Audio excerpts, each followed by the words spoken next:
Yang kami hormati Kepala Pusat Data dan Teknologi Informasi Posdatin Kementerian Pendidikan Dasar dan Menengah, Bapak Yudhistira Nugraha, SD, MICT,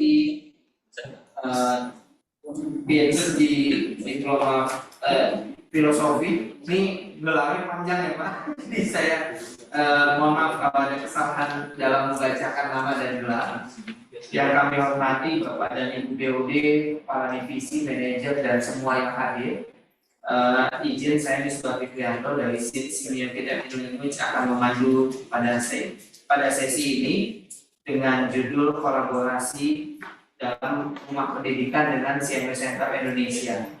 Bapak Kepala Pusat Pak Kapus mohon izin pada kesempatan ini kita 7 CMS Center yang ada di Indonesia. Ada Siamio Biotro, ada Siamio Cecer, ada Siamio Kita in Language, Siamio Kita in Mathematics, Siamio Kita in Science, ada Siamio Rekon dan Siamio Siamolek.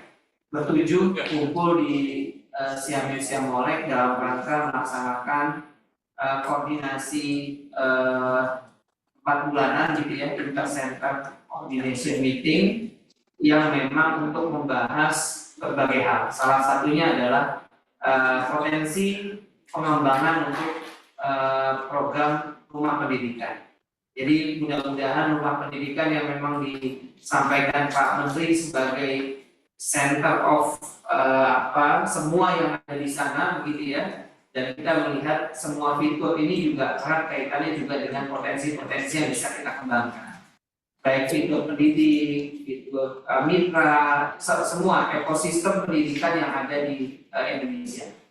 Kami mulai dengan pantun Pak. Siang hari enaknya makan asinan, minumnya jus jambu.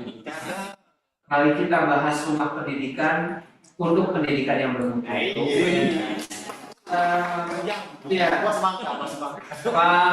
Pak Yudhistira sedang PKN tadi diganti PBG-nya Pak. Mudah-mudahan lancar Pak. PKN 2 Bapak menghasilkan rumusan kebijakan yang strategis. Kami silakan waktu Bapak bebas Pak, sepuasnya. Enggak bercanda. Bapak waktu 30 menit setelah itu kita tanya jawab. Waktu dan tempat kami silakan. Oke, saya coba slide-nya dulu. Oke. Ya.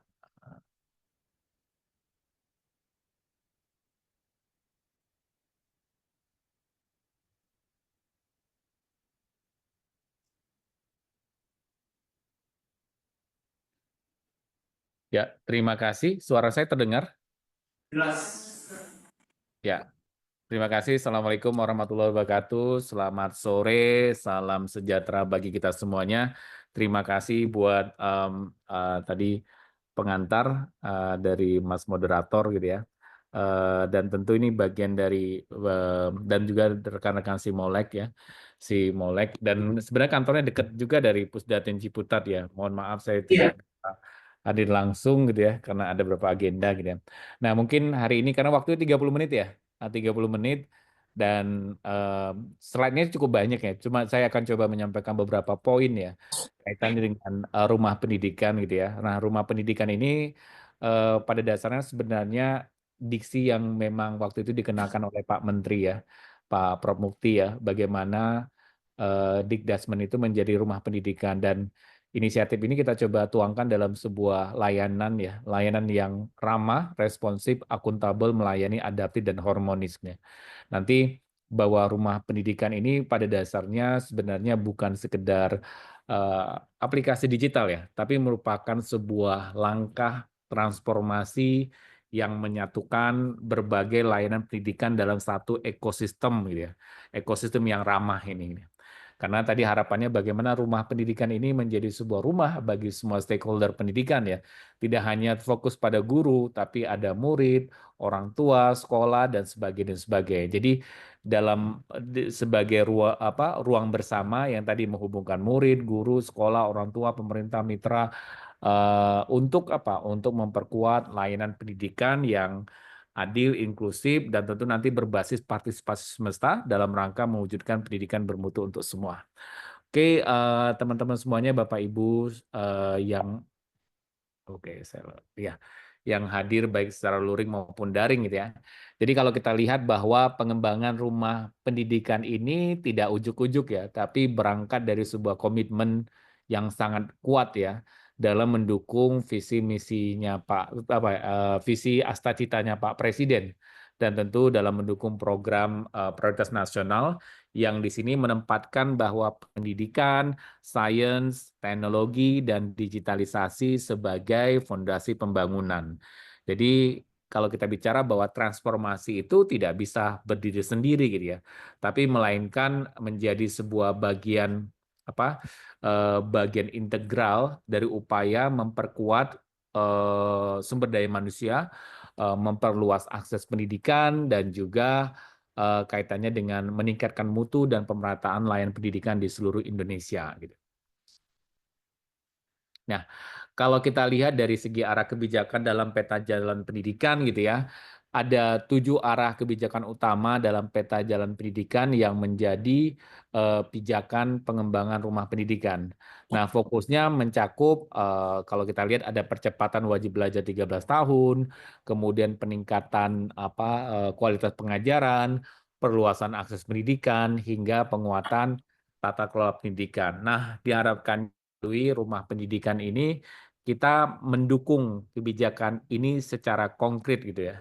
Jadi mulai dari penyediaan konten pembelajaran, ini menjadi hal yang penting dalam mendukung digitalisasi, kemudian bagaimana kita fokus ke integrasi data pendidikan, hingga layanan yang harapannya menjangkau semua jenjang dan jenis pendidikan dan sebagainya gitu.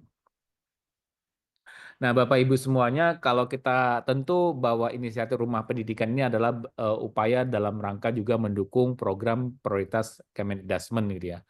Jadi kalau kita lihat ada 6 fokus prioritas Kemendikbud yang menjadi landasan operasional pengembangan rumah pendidikan.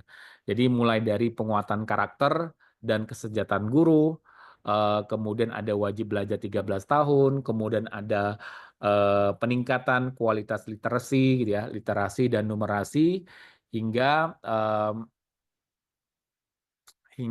perbaikan sarana prasarana gitu ya, sarana prasarana dan kaitannya dengan pembangunan bahasa dan sastra dan sebagainya gitu ya.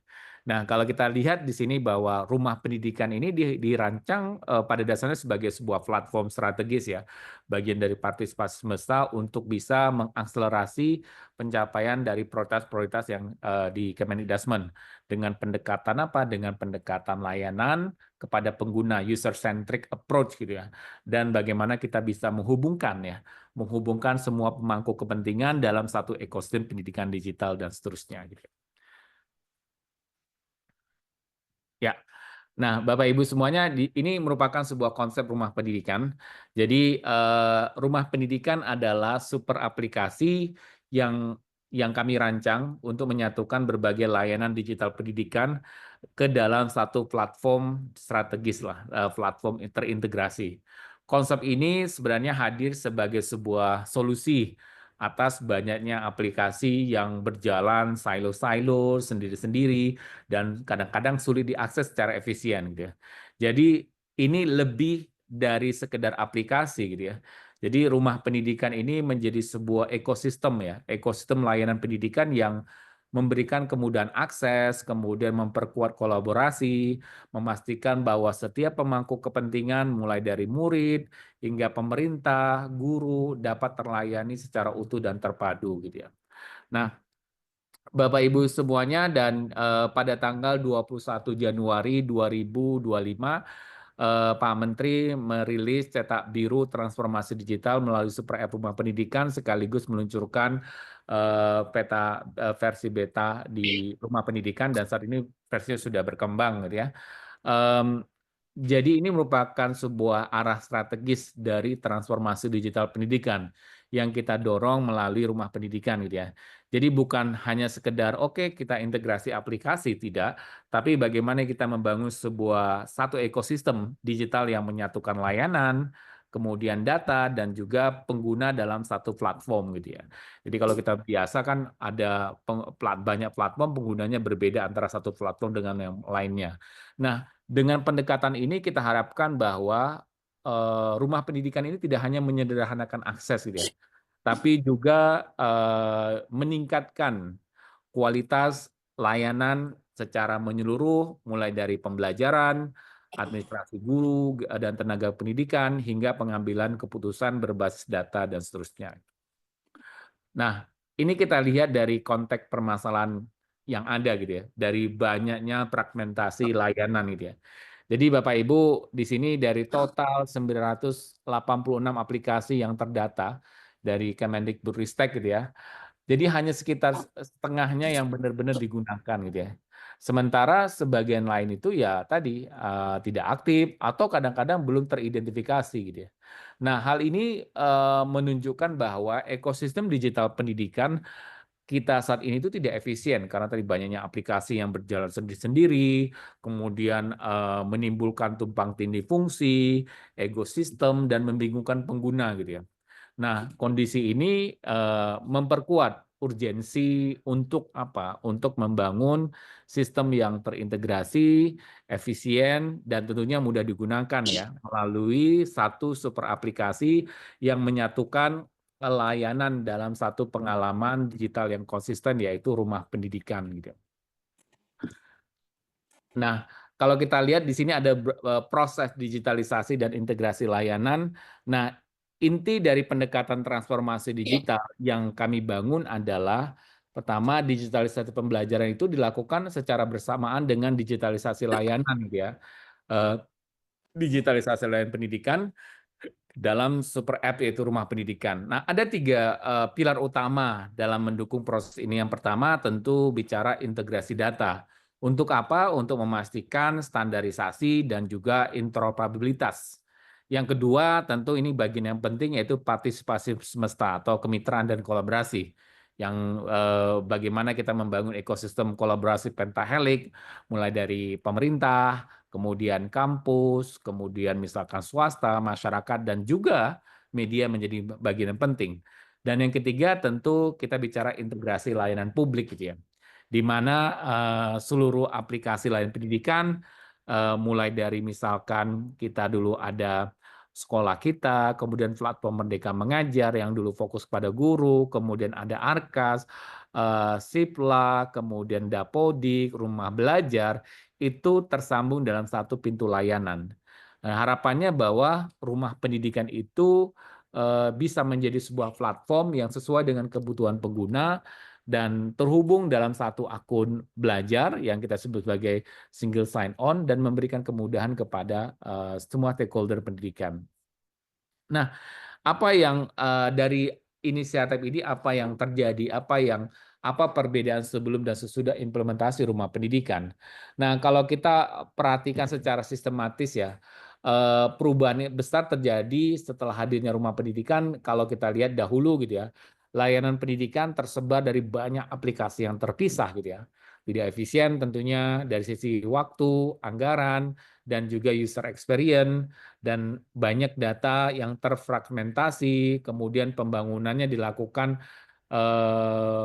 oleh masing-masing unit kerja, tanpa kadang-kadang tidak tanpa koordinasi gitu. Jadi masing-masing bangun aplikasi, apalagi dengan banyak proyek perubahan misalkan. Nah, kini dengan rumah pendidikan, semua layanan itu terintegrasi dalam satu platform dan terus ini growing, artinya tumbuh dan tumbuh dan tumbuh gitu.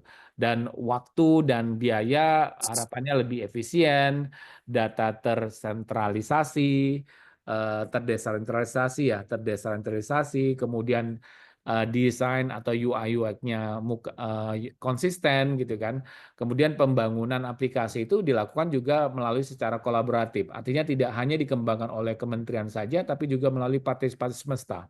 Nah, jadi dengan kata lain, ini bukan sekedar penyederhanaan teknologi, tapi merupakan sebuah leapfrog ya, menuju sistem yang lebih adaptif, inklusif, dan berkelanjutan. Nah, Bapak Ibu, ini desain mockup ya, desain mockup super aplikasi rumah pendidikan, desain. Nah, seperti apa dan gambaran menyeluruh dari desain super app rumah pendidikan ini dibangun dengan pendekatan berbasis ruang gitu. Ibarat rumah ya kita punya ruang-ruang gitu ya. Jadi ada 8 ruang. Jadi di mana setiap ruang ini sebenarnya mewakili peran dan kebutuhan pengguna atau stakeholder di ekosistem pendidikan gitu. Jadi terdapat ruang murid, ruang murid, ruang guru, ruang sekolah, ruang pemerintah, ruang orang tua, ruang mitra, ruang publik, dan bahasa gitu.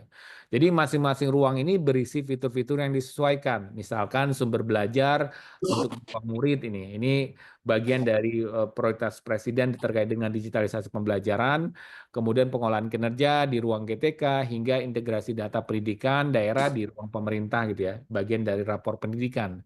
Nah, harapannya bahwa desain ini tidak hanya memudahkan navigasi, tapi juga memastikan bahwa setiap aktor pendidikan dapat mengakses layanan yang relevan secara efisien dan juga terintegrasi gitu.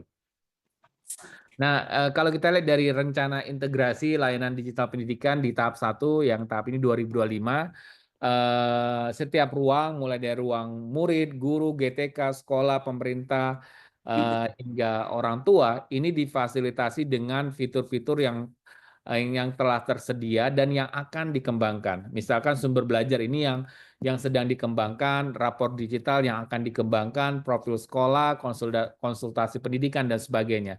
Jadi harapannya bahwa semua layanan ini terhubung melalui akun Belajar ID sebagai single sign-on, serta nanti didukung oleh layanan ekosistem data dan infrastruktur nasional, termasuk Dapodik, ANBK, Data Dukcapil, dan sebagainya gitu. Nah, ini bentuk dari desain super app rumah pendidikan dan bagaimana sih sebenarnya tujuan strategisnya gitu. Nah, terdapat 3 pilar utama di dalam rumah pendidikan itu tentu dirancang untuk menjawab gitu ya, menjawab kebutuhan semua pemangku kepentingan dalam ekosistem pendidikan ya.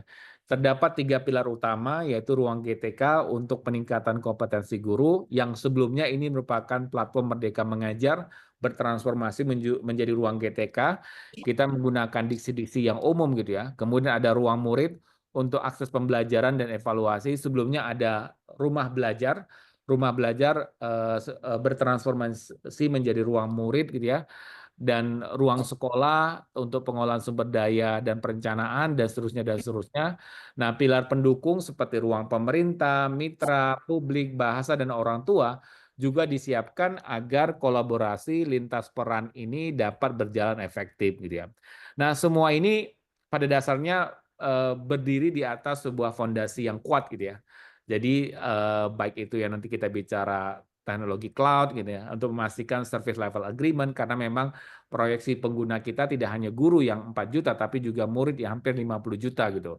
Kemudian terkait dengan interoperabilitas data, tata kelola digital yang akuntabel, serta juga pengolahan sumber daya dan pengembangan kompetensi yang berkelanjutan gitu dan sebagainya gitu. Nah, bagaimana pengembangan ekosistem kolaborasi rumah pendidikan? Nah, pada dasarnya bahwa rumah pendidikan itu merupakan sebuah kolaboratif ekosistem ya, yang bagian dari partisipasi semesta. Jadi di dalamnya berbagai pihak terlibat dari pemerintah, swasta, akademisi, komunitas hingga individu bertindak sebagai penyedia layanan gitu ya. Jadi ibaratnya kalau kita analogikan seperti Play Store atau Android, tidak semua aplikasi dibuat di Google itu dibuat Android, tapi masyarakat bisa terlibat sepanjang aplikasinya masuk ke ekosistem Android atau Google Play dan accepted, nanti user pengguna bisa mengakses layanan tersebut. Jadi kurang lebih seperti itu. Jadi kalau kita bawa pengguna layanan terdiri dari semua aktor pendidikan, stakeholder pendidikan, mulai dari murid, guru, sekolah, orang tua, pemerintah daerah, mitra, hingga masyarakat gitu ya. Nah, siapa pengelola platform? Nah, dalam konteks ini pengelola platform adalah Pusdatin Kemendikbud. Sementara kalau kita bicara yang kepemilikan tentu di bawah Kementerian Pendidikan Dasar dan Menengah. Nah, desain ekosistem ini pada dasarnya memungkinkan partisipasi semesta yang lebih terbuka, kolaboratif, ya untuk menghadirkan layanan pendidikan yang lebih inklusif, efisien, berkelanjutan, dan tentu bermutu untuk semua gitu ya. Ya. Nah, ini saya akan coba cerita terkait dengan pengembangan rumah pendidikan ya. Jadi pengembangan bagaimana desain dan ekosistem rumah pendidikan. Nah, kalau kita lihat di sini kita mengevaluasi visualisasi pembaruan tampilan ruang di dalam rumah pendidikan ya. Desain ini pada dasarnya dikembangkan untuk memudahkan. Ini udah versi 2 dari versi 1 yang dirilis 21 Januari. Ini adalah versi rumah pendidikan versi 2. Jadi desain ini dikembangkan untuk memudahkan pengguna, baik itu murid, kemudian guru, ruang GTK, sekolah, maupun pemangku kepentingan lainnya dalam navigasi fitur yang sesuai dengan perannya gitu ya. Jadi ada diferensiasi yang jelas antar ruang yang pada dasarnya itu membuat pengalaman pengguna lebih intuitif dan efisien. Nah, kemudian juga kita juga mengembangkan tampilan yang desktop, baik itu nanti halaman utama maupun tampilan masing-masing ruang gitu ya. Jadi kalau GTK itu ruangannya biru, kalau murid orange, kalau sekolah hijau dan sebagainya. Kita ingin memastikan bahwa pengguna itu mendapatkan akses layanan yang konsisten dari berbagai perangkat dan seterusnya gitu. Nah, kita juga mengembangkan ini versi 1 mobile dan versi 2 di bagian kanan ini versi mobile ya. Jadi kita beralih ke pengembangan versi mobile 2.0 gitu ya. Nah, ini merupakan bagian dari roadmap strategi rumah pendidikan. Nah, versi ini menghadirkan tampilan yang lebih ringkas, responsif, kemudian mudah diakses baik oleh pengguna yang login sebagai publik maupun yang login sebagai murid atau guru dengan menggunakan akun Belajar ID. Nah, kalau kita lihat fitur unggulan ditampilkan langsung di bagian atas gitu ya. Jadi fitur-fitur unggulan itu di bagian atas halaman utama agar apa? Agar layanan yang paling dibutuhkan dapat diakses dengan cepat. Nah, di samping itu juga versi Mobile 2.0 ini juga mempermudah navigasi antar ruang, kemudian memperkuat ya keterpaduan tampilan visual dan juga menjamin bahwa layanan dapat diakses kapan saja dan di mana saja sesuai dengan kebutuhan pengguna gitu ya.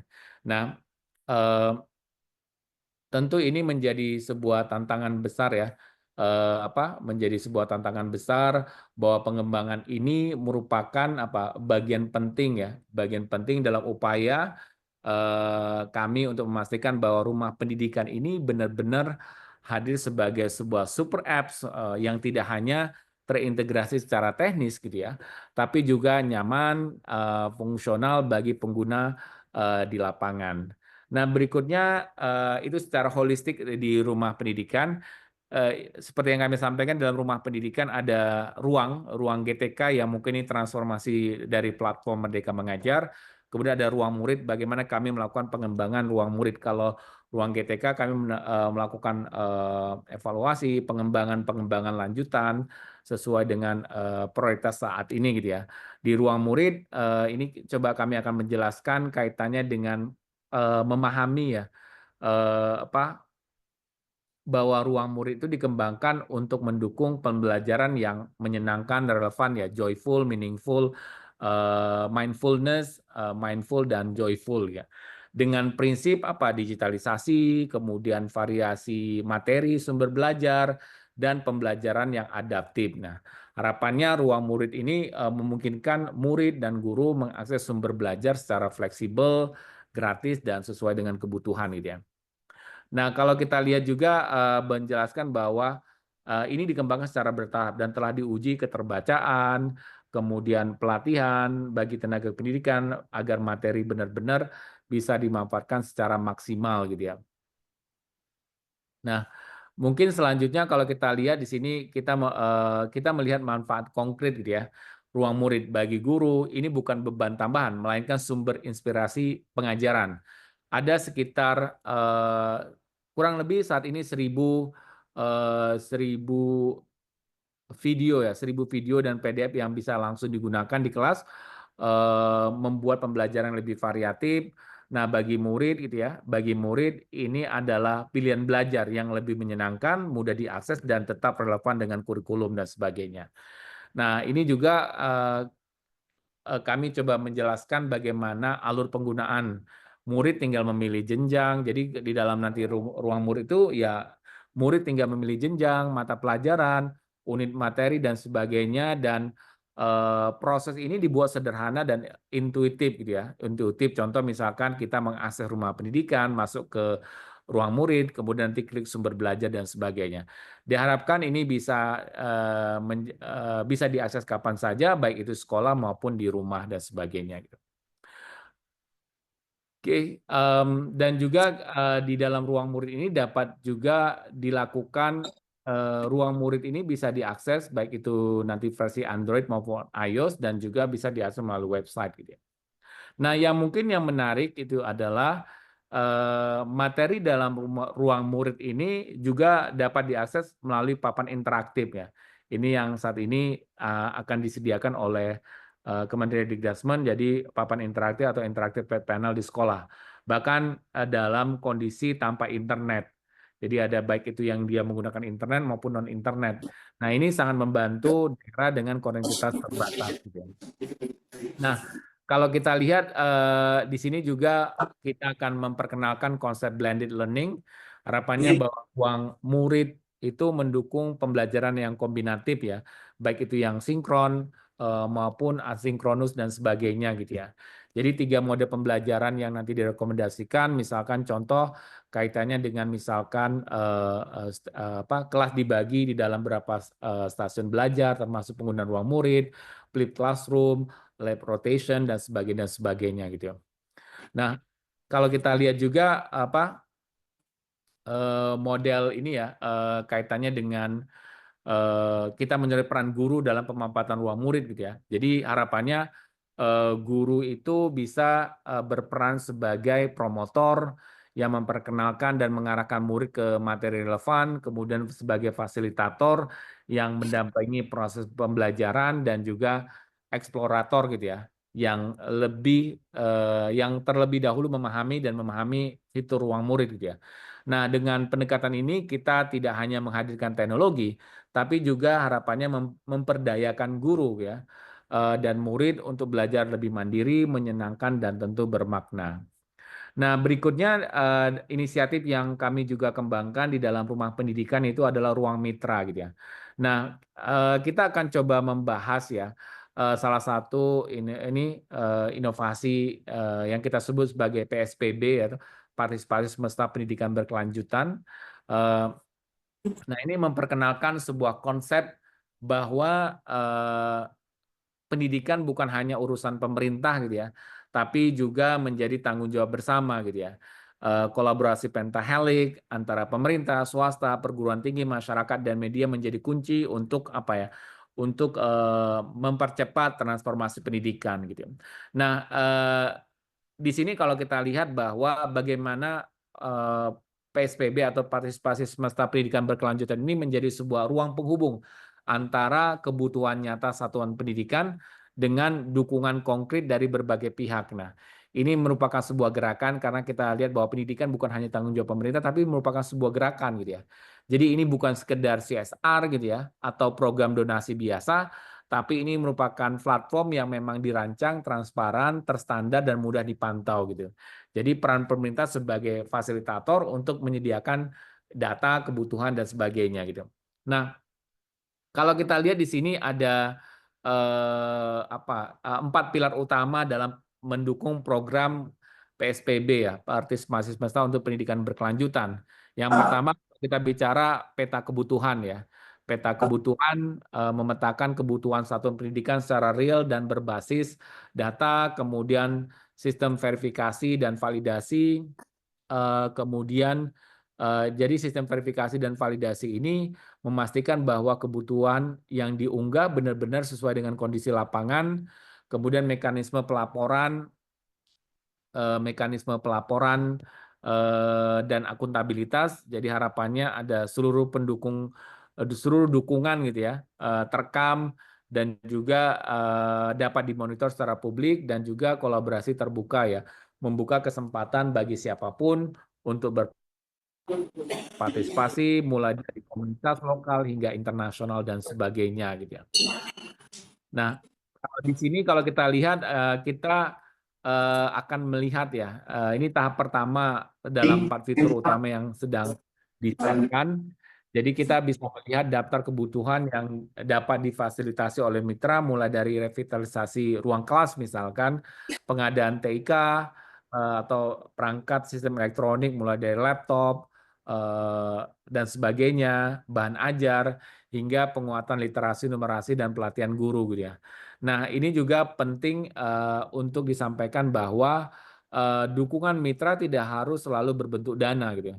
Jadi ia bisa dalam bentuk barang gitu ya, dalam bentuk barang, layanan, pendidikan, bahkan program mentoring dan sebagainya gitu.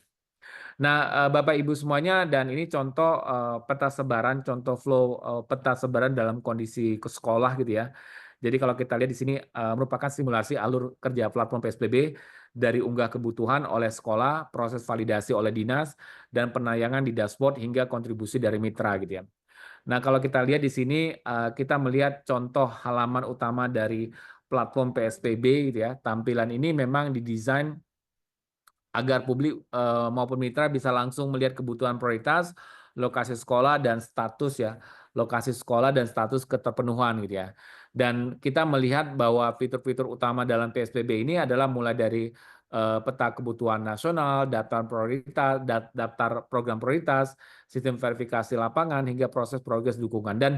Dan prinsipnya bahwa Kemendikbud tidak menerima uang ya. Jadi memberikan tadi data melalui dalam bentuk sebuah platform dan sebagainya gitu. Ini contoh pendaftaran donor dan seterusnya. Dan terakhir mungkin ini sebagai penutup bahwa harapannya bahwa melalui ruang mitra gitu ya, ruang mitra dari PSBB ini, bahwa rumah pendidikan tidak hanya menghadirkan layanan digital, tapi juga menghidupkan semangat gotong royong. Ini merupakan value dari bangsa Indonesia. Dengan platform rumah pendidikan, kita bisa membuka pintu kolaborasi yang konkret, terukur, dan berkelanjutan dalam bagian dari ekosistem partisipasi semesta. Tentunya untuk apa? Memastikan bahwa tidak ada satu sekolah pun yang tertinggal gitu. Demikian Bapak Ibu sekalian paparan yang saya sampaikan terkait dengan rumah pendidikan.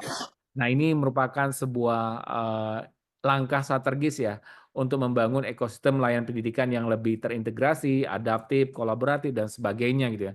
Dan tentu kami menyadari bahwa transformasi ini tidak hanya bisa dilakukan sendiri, diperlukan partisipasi dan komitmen dari semua pihak, mulai dari guru, murid, sekolah, pemerintah, mitra, dan masyarakat gitu ya. Jadi sekali lagi bahwa rumah pendidikan ini bukan hanya aplikasi, tapi pada dasarnya adalah wadah bersama untuk gotong royong, membangun, mewujudkan pendidikan bermutu untuk semua yang inklusif dan berkelanjutan. Terima kasih atas perhatiannya dan dukungan Bapak Ibu sekalian. Tentunya kita mari terus bergerak bersama membangun pendidikan Indonesia yang lebih baik melalui partisipasi semesta untuk pendidikan bermutu untuk semua. Demikian, wassalamualaikum warahmatullahi wabarakatuh. Waalaikumsalam warahmatullahi wabarakatuh. Terima kasih Pak Istighfar. Kita berikan waktu kita sebetulnya sudah habis Pak. Hanya untuk memberikan penguatan kami buka satu gitu ya. Bapak Ibu mungkin ada yang mau menyampaikan sesuatu atau memberikan gagasan kerjasama seperti apa dan lain-lain, disilakan. Ada satu.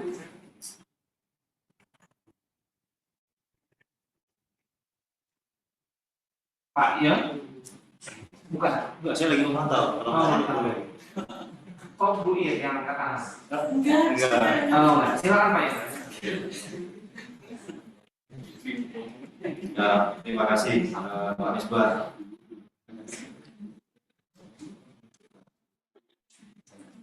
Ada satu ya Pak Yudi ya. Ada satu dari Pak Yudi ini sih. Silakan. Terima kasih Pak Yudi atas paparannya mengenai rumah pendidikan.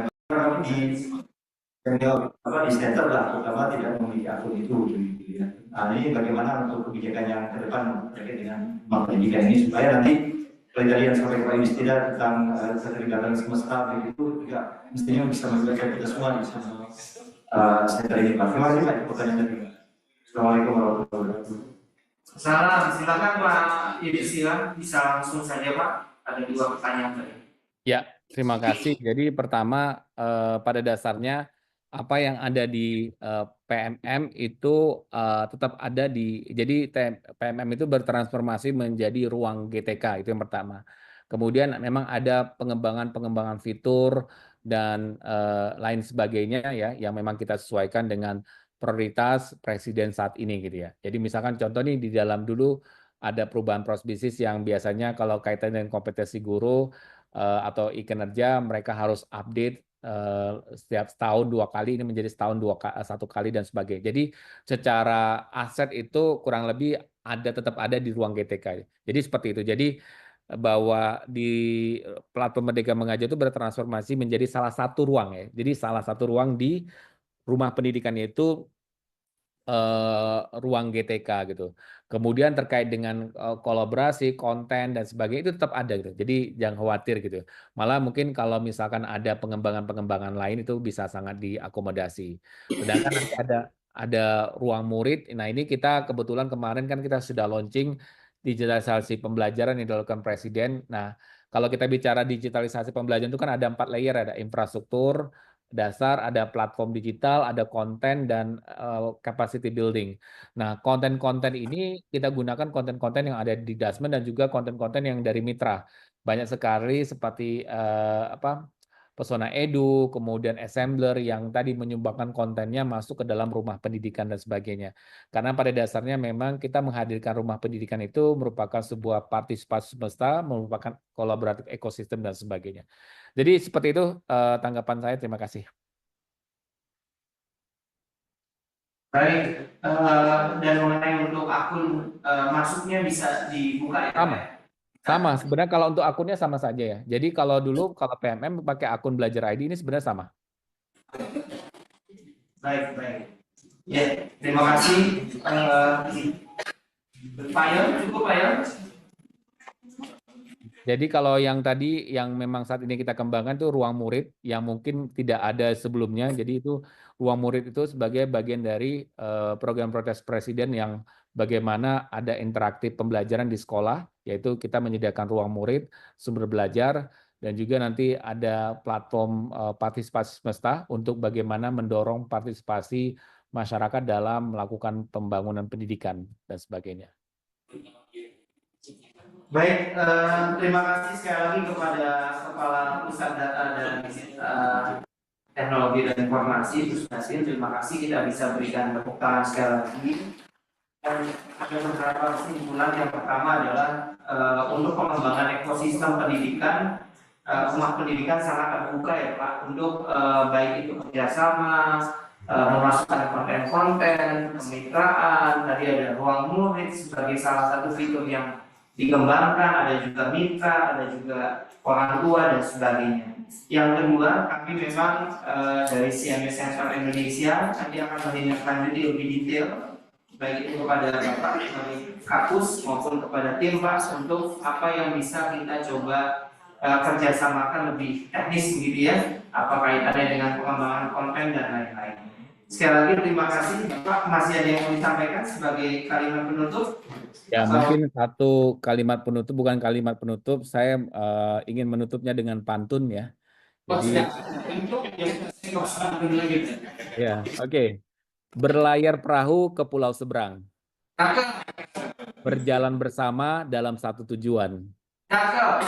Rumah pendidikan hadir menjulang, menjadi ruang gotong royong masa depan. Terima kasih. Assalamualaikum warahmatullahi wabarakatuh.